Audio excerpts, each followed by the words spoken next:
Hey guys, and welcome back to my channel. So today we're going to be talking about and recapping episode 2 of season 7 of Younger.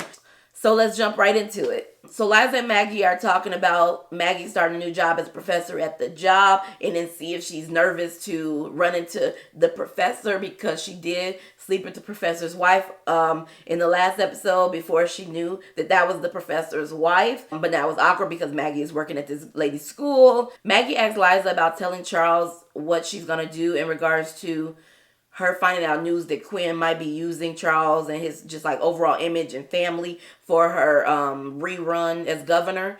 Maggie tells Liza, you don't have to take care of him anymore. Y'all not dating. It's not your business. If I had like concrete proof, I would say something. If he don't take it, then that's on him. So Liza's still conflicted as to what she's gonna do. So Josh is talking to KT on FaceTime, which is the girl that he is currently dating. I think they are like exclusively dating now.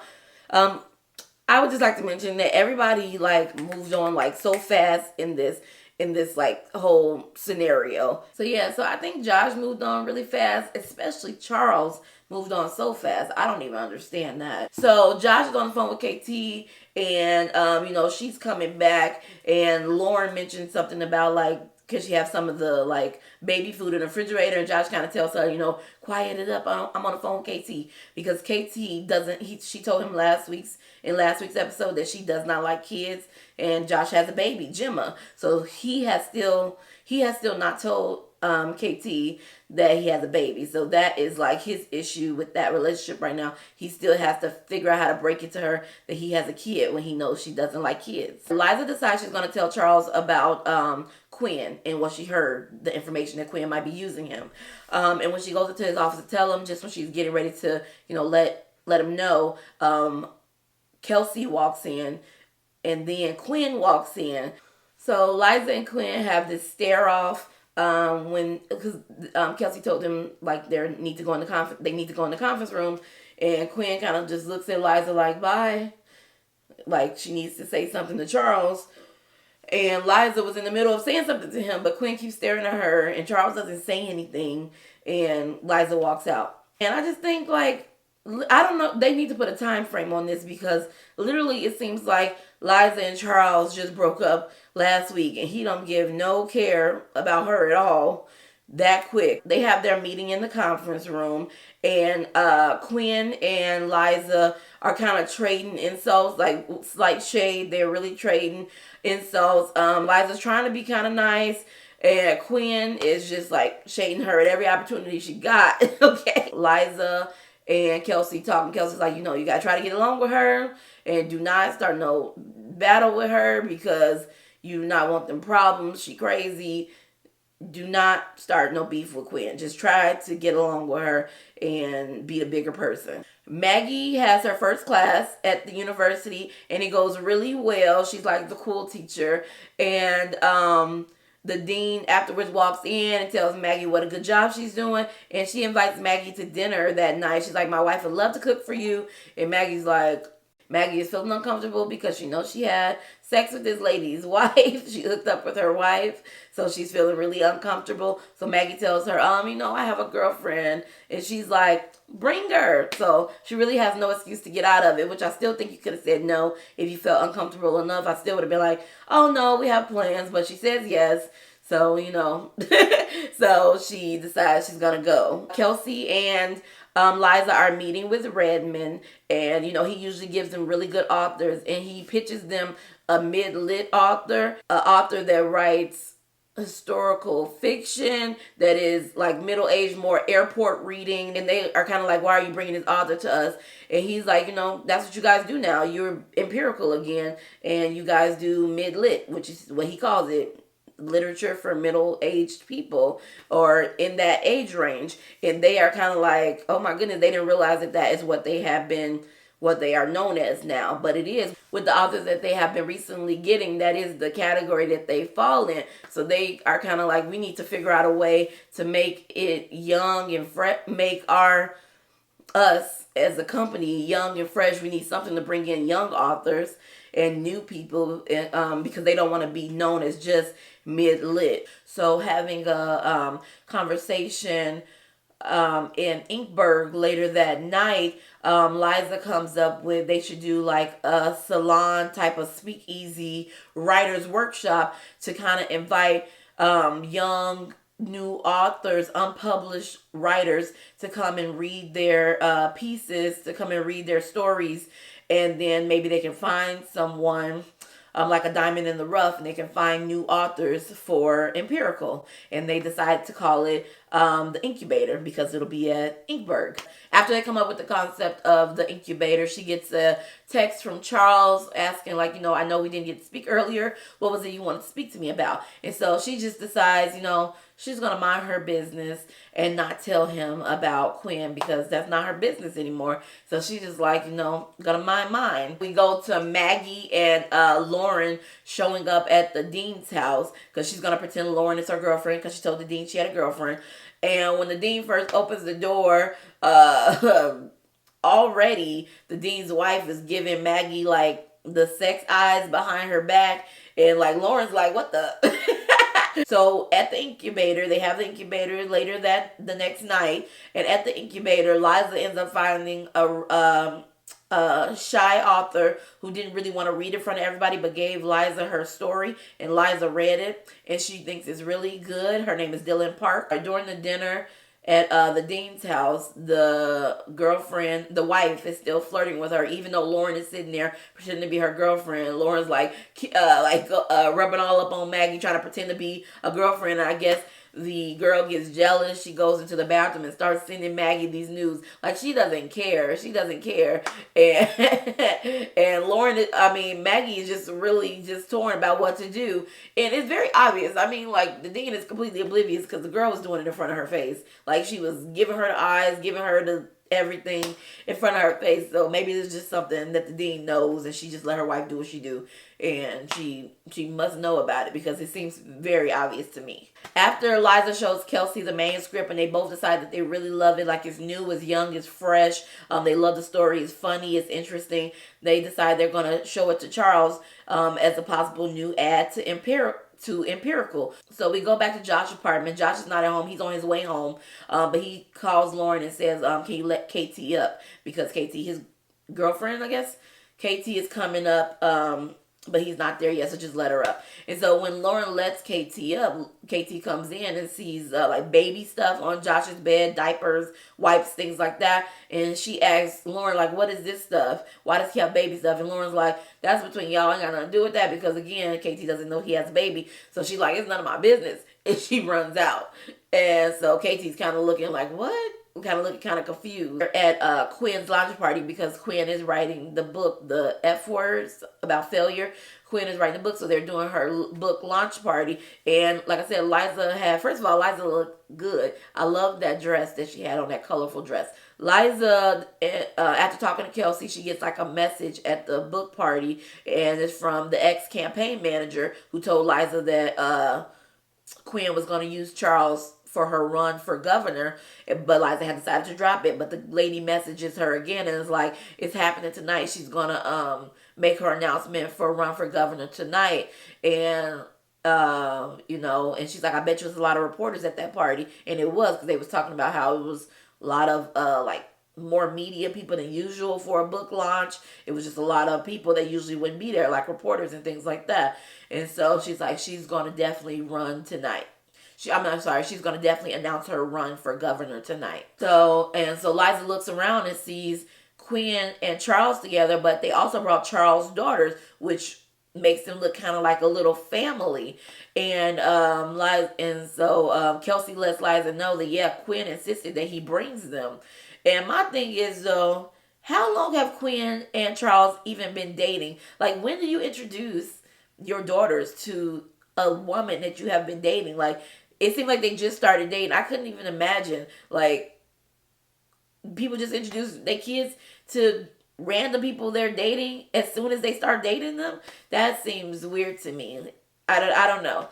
Like, him and Quinn just started dating, and I would think they would want to be more solid, on solid ground, before they actually introduce kids, but and also bring their kids, his kids, to functions and taking pictures with them like they are a family unit, when Quinn is a very, very new girlfriend, and the kids were just in a family situation with Liza being their his spouse, his companion figure. So for him to like introduce them, for him to introduce them to somebody else that quick, when Liza is still very much fresh in their minds, it hasn't even been that long, it seems.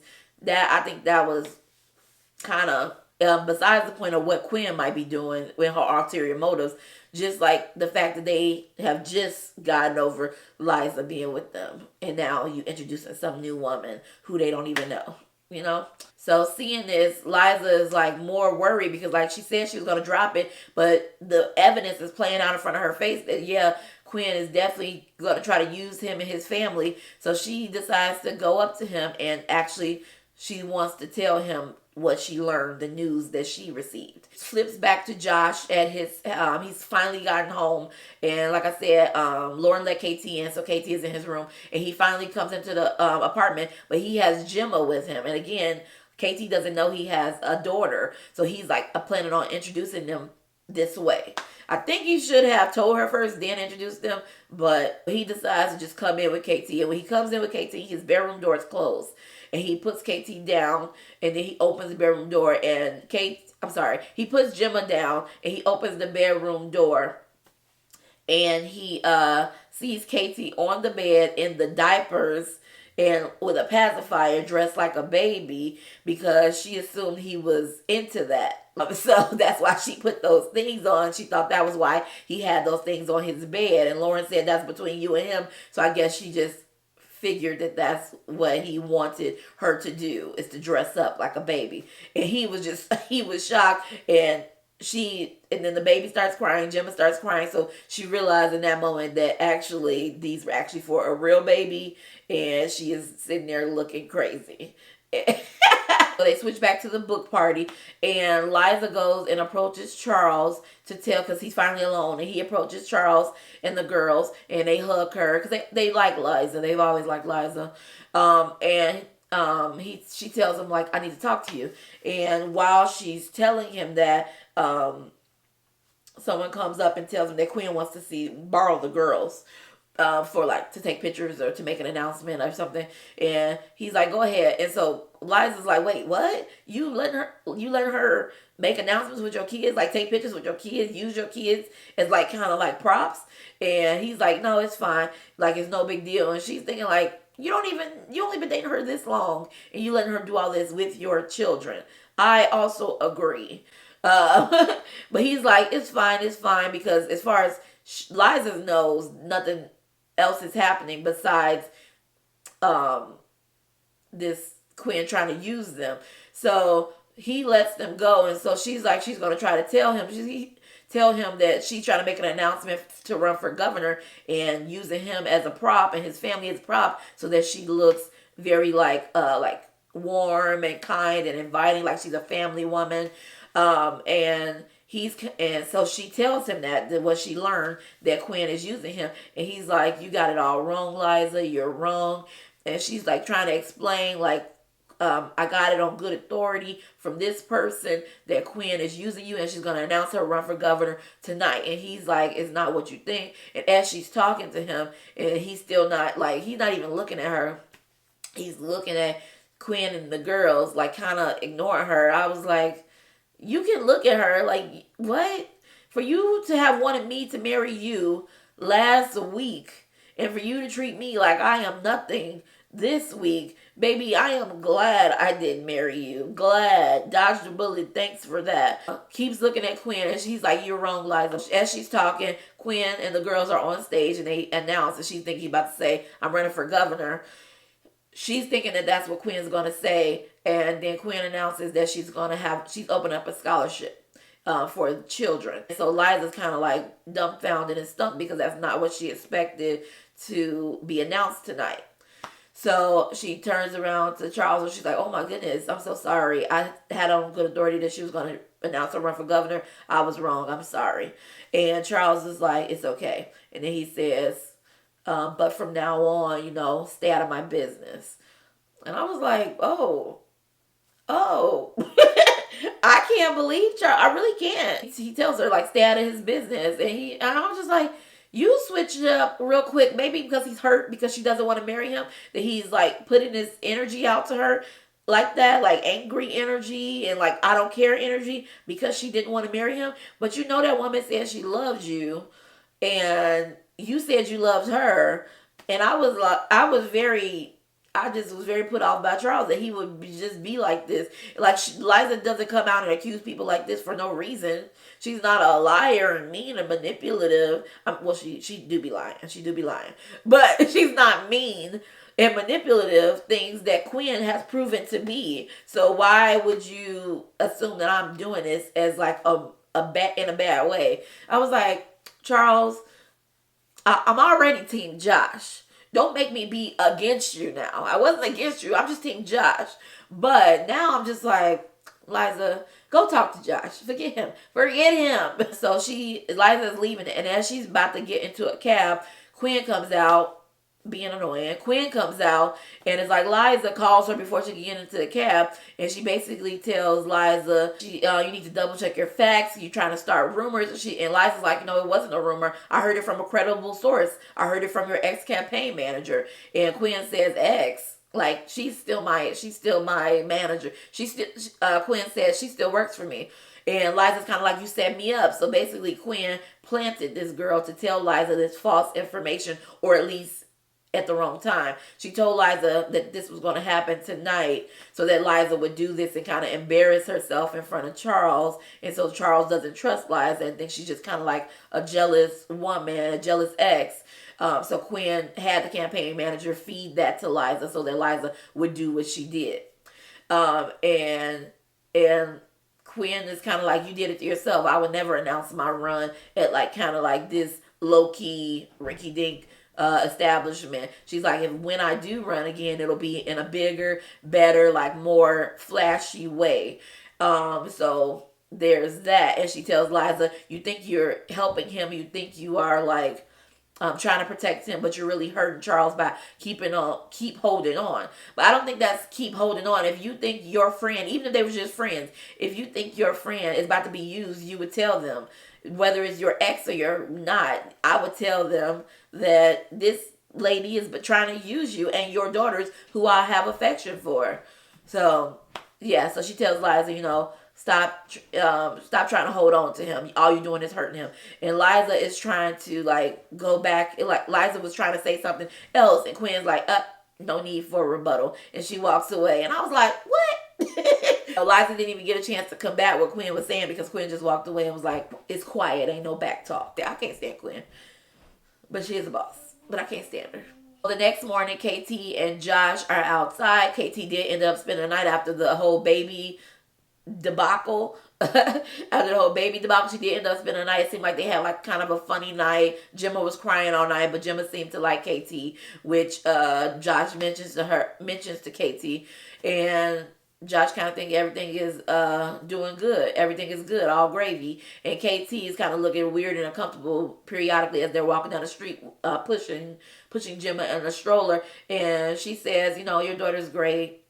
You seem to be great as a father, but I'm not ready to be part of like a family unit. And this is looking real like a family. She's like, I'm not ready for baby stuff. I'm not ready for all that. So she basically says like, he's a good guy, but this is not the situation that she is ready for at this time in her life. And they kind of break up. They're over. I'm happy. I don't need these other girls randomly coming in.